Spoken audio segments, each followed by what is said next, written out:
I guess I'll jump right into the main event, DC Stipe. I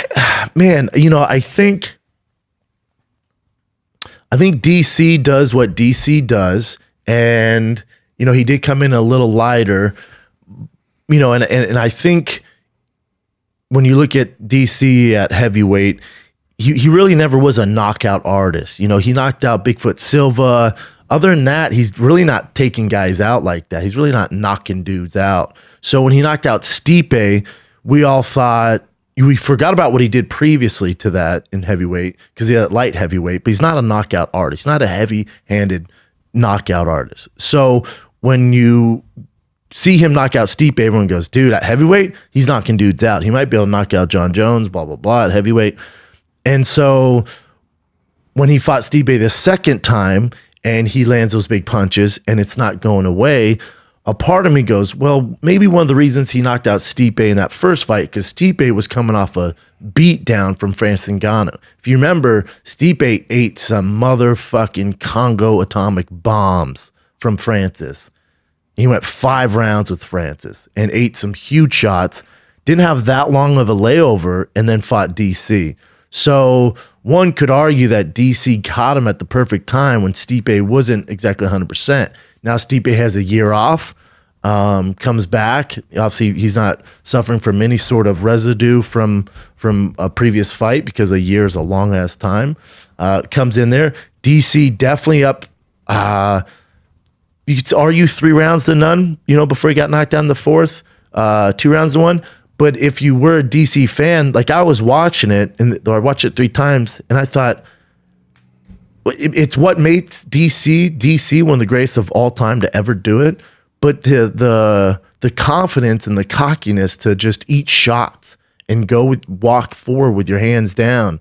And he's done it before, but not to this magnitude. Like just the self confidence, which I love and is what makes DC. But to have zero worry that Stipe could knock you out is insane. When DC picked him up and dropped him on his head in the wrestling, then you see DC just completely abandon that ship.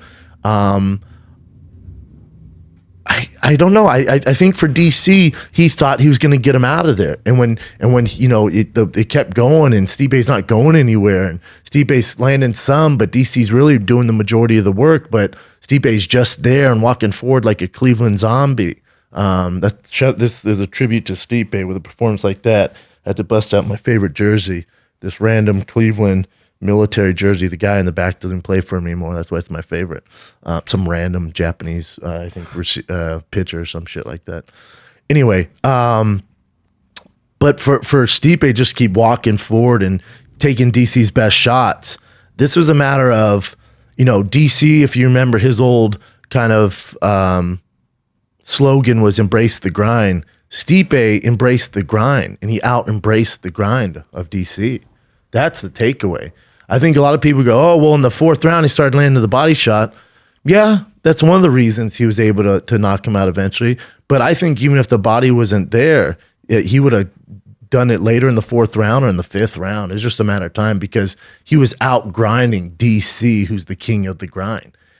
Stipe ate his best shots. DC started to get tired. DC, I think for the first time, realized that he's not going to get out of there. He's not going to break Stipe, and his shots aren't landing. If you're watching that fight, and DC has the highest IQ probably of all time, him, Barnett, Dominic Cruz, some guys that just come off the top of my head as far as, cerebral fighters. For DC just to walk forward with his hands down, I thought, man, if you're a young fighter, watch this. That's not how you fight. That's not how you do it. That's not.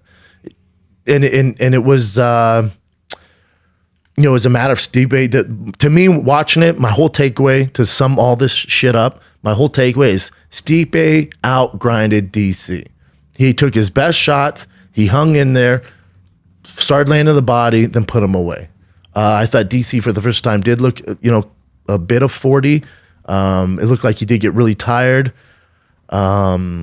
I think it's such a great win for Stipe. I do think it cements him as the greatest UFC heavyweight.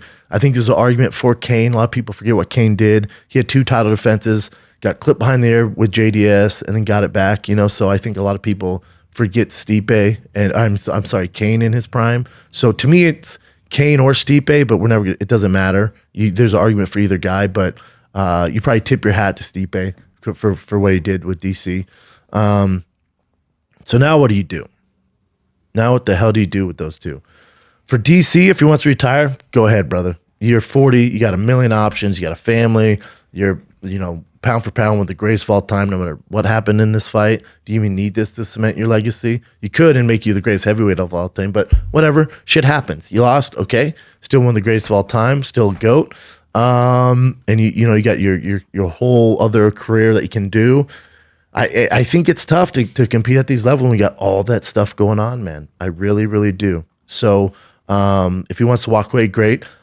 The only thing I could really see for DC at this point would be a trilogy, a rubber match, because they are 1-1. So that would definitely kind of cement, all right, Stipe definitely beat him. Because I do think there's things DC could have done to win that fight. One would be not just walking forward with your hands down, and also going back to some of your wrestling.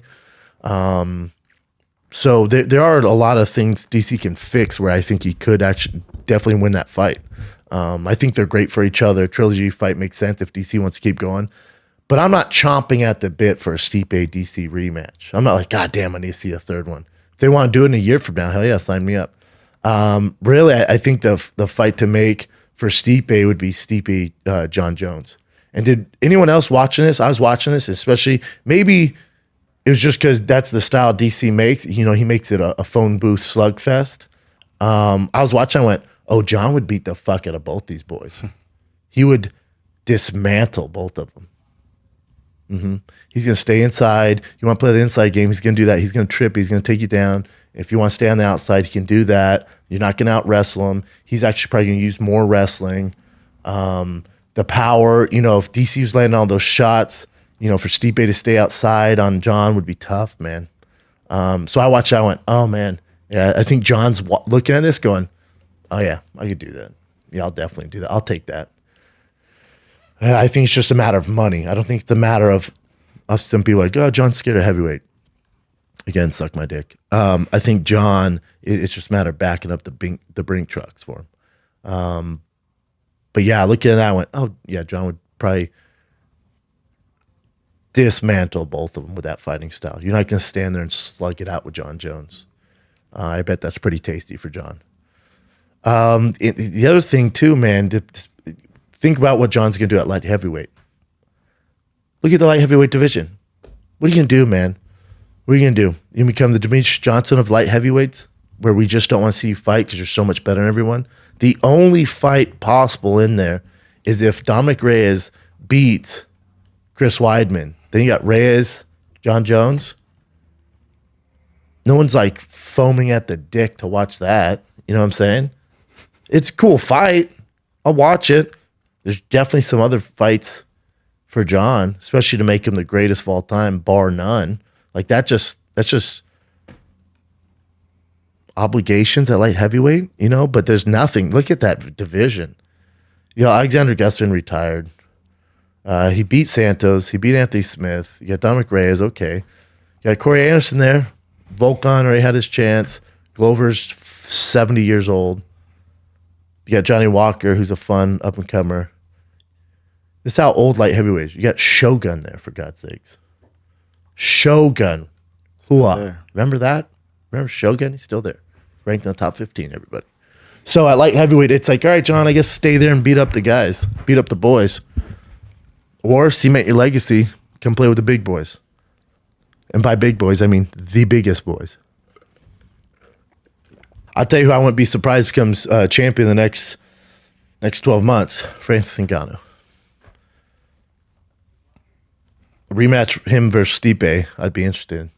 Especially now what he's done, and he's learned from that fight. And looking at Stipe and the way he was kind of flat-footed standing there, that could be trouble. That could be a lot of trouble. But again, Stipe did take down DC, if you remember. Mm-hmm. Took him down. For a little while. That was a good main event, though. I felt bad for DC. I was happy for Stipe, and I think, the UFC was kind of dicking him around, had the year layoff. They wanted to do Lesnar. Lesnar fell out, so they're like, all right, Stipe, here you go. All right, dude, there you go. And they beats him. That feels so good. Yeah, it was tough because like I think people just started liking DC. You know, people used to boo him all the time, even with Jones. How do you not like I DC, think man? people just started liking DC, so kind of it's tough to see him lose now. I know. I know. And with this card, one of the reasons I wasn't positive with Stipe or Nate Diaz because of ring rust. And I know, obviously, Dominic Cruz is one of the greatest of all times. Like, ring rust isn't a thing. And he's probably right. And for some guys, it's not a thing. A fight's a fight. The reason why I take ring rust in consideration, because the only way to get your exact timing down is to be active in the sport that you compete in. So you can have all the gym wars, you can do all the training you want, but nothing will duplicate live ammunition. The Navy SEALs try it, but listen, when they get an actual, they go through a million freaking training regiments. They have fake bullets, some are real, but it's just not the exact same. There's nothing you do till you actually get inside that octagon. So is a guy going to be super rusty and just look out of it and the lights are going to be too bright? That's not what I'm talking about with ring rust. At these guys' level, I'm talking about maybe his jab's a little off, the timing of the jab to throwing the 1-2s off, or maybe his 3-punch combo is not as quick and he's just a tad hesitant because the live ammunition, he just hasn't been in there to fire that. Maybe his transition from the clinch to the single legs is just not, it's just a half a second off. That's what I mean by ring rust. I don't mean the guy's going to shit his pants. All these guys have way too many fights to have that sort of ring rust. A younger guy with less experience might have ring rust like that. But with these guys, it's a matter of recognizing something because they've been in there recently, and everything for them is it's all timing. That nanosecond is the difference between a world champion and a contender. And that's what I mean by ring rust. I think people are getting confused when I'm talking about ring rust.